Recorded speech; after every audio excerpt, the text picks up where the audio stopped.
আসসালামু আলাইকুম। আশা করি আপনারা সবাই ভালো আছেন। আলহামদুলিল্লাহ আমিও ভালো আছি। সুন্দরভাবে আজকে ঘরটা গুছিয়ে নেব।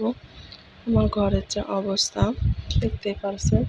আজকে ভাবছি একটু সুন্দরভাবে গুছিয়ে নেব।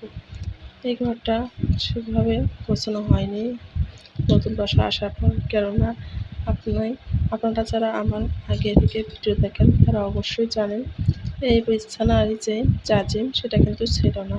আপনাদের ভাইয়া মেসে থাকার সময় একটা ছোট্ট তোশক ছিল, আমি সেটাই বিছিয়ে রেখেছিলাম, কিন্তু সেটা অর্ধেক ছিল। সেজন্য আমার বিছানাটা সুন্দরভাবে গুছিয়ে নিতে পারি না, যেহেতু ভালো লাগে না। আজকে সুন্দর দেখে খাটের মাপে একটা জাজিম নিয়ে এসেছি, সেটাই আমি বিছিয়ে দেবো এবং পুরোটা সুন্দরভাবে সাজিয়ে নেব। আমি ওয়ার্ডরোবের উপর যে কাপড় পরাটা ছিল সেটা সরিয়ে নিয়ে একটা আবার পরিষ্কার ওড়নায় বিছিয়ে দিলাম। এটা দেওয়ার কারণ যে অনেক সময় অনেক ময়লা জানলা দিয়ে ঢোকে, ওয়ার্ডরোবের উপরটা কিন্তু সবসময় ময়লা হয়ে থাকে। সেজন্য আমি একটা ওড়না এভাবে বিছিয়ে দিই। শুধু সেটার কারণ না, হঠাৎ দেখা গেল তেলে কোনো জিনিস, তেল হয়তো কোনো কিছু এর উপর রাখা হয়, কিন্তু দেখা গেল যে ওয়ার্ডরোবের উপরটা দাগ হয়ে যাবে। আর এই কাপড়টা দেওয়ার পর কিন্তু আমার ওয়ার্ডরোবটা সুন্দর চকচকে থেকে যাবে। সেই জন্য আমি সবসময় একটা এভাবে ওড়না বিছিয়ে রাখি। আমার ওয়ার্ডরোবটা কেমন হয়েছে কমেন্ট করে জানাতে কিন্তু ভুলবেন না। এরপর আমি ড্রেসিং টেবিলে এসেছি গুছানোর জন্য।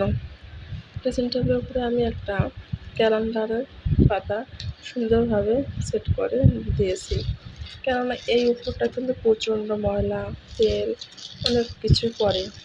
যেহেতু ড্রেসিংয়ের উপর অনেক কিছু রাখা হয়, সেজন্য আমি সবসময় এরকম কিছু পেপার কেটে সুন্দরভাবে রেখে দেই। এর আগে যখন দিতাম না তখন দেখা যেত যে আমি যদি কোনো কিছু রাখি সেটা দাগ হয়ে থাকতো, যেহেতু কোনো কাঠের জিনিস দেখতে খারাপ লাগে। সেই জন্য আমি এরকমভাবে সুন্দরভাবে একটা পেপার কেটে নিয়েছি। পেপারটা সুন্দরভাবে এখানে সেট করিয়ে দেব। দেখুন আমার যা যা প্রয়োজনীয় সেটাই আমি সুন্দরভাবে এখানে গুছিয়ে নেব। আমার একটা ফুল এখনও রয়ে গেছে, ফুলের তোড়া, এটা কোনো টপ নেই, সেই জন্য ভাবছি এখানে করে রেখে দিই, তাহলে সুন্দর লাগবে। ড্রেসিং টেবিলটার লুক চেঞ্জ করলে দেখতেও ভালো লাগে, তাই না? দেখুন আমার ড্রেসিং টেবিলের কর্নারটা কত সুন্দর লাগছে।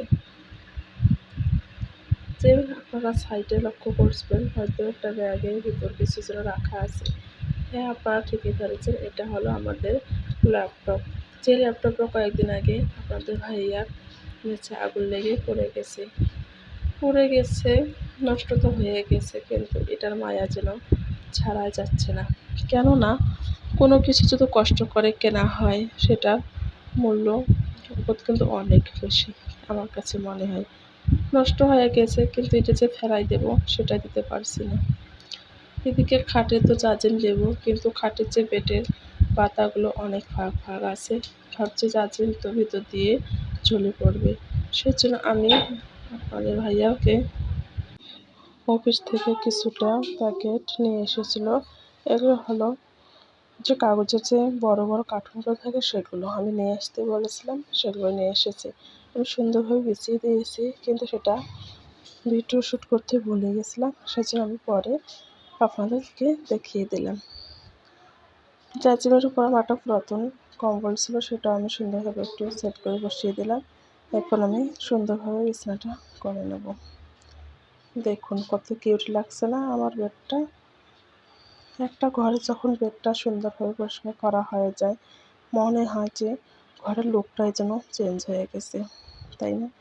এটা হলো ছোটো তোষকটা, এটা এখন আমি ফেলাইতে দেবো না, নতুন জিনিস যেহেতু আমি এটা সুন্দরভাবে রেখে দেব। দেখা গেল পরবর্তীতে এটা আমার কাজে লেগে গেল, সেজন্য এটা আমি এখন সুন্দরভাবে রেখে দেব। কখন কোন জিনিসের প্রয়োজন হয় সেটা তো বলা যায় না। আর আমি বারে বারে এই বিছানাটাই দেখছিলাম, অনেক সুন্দর লাগছিল।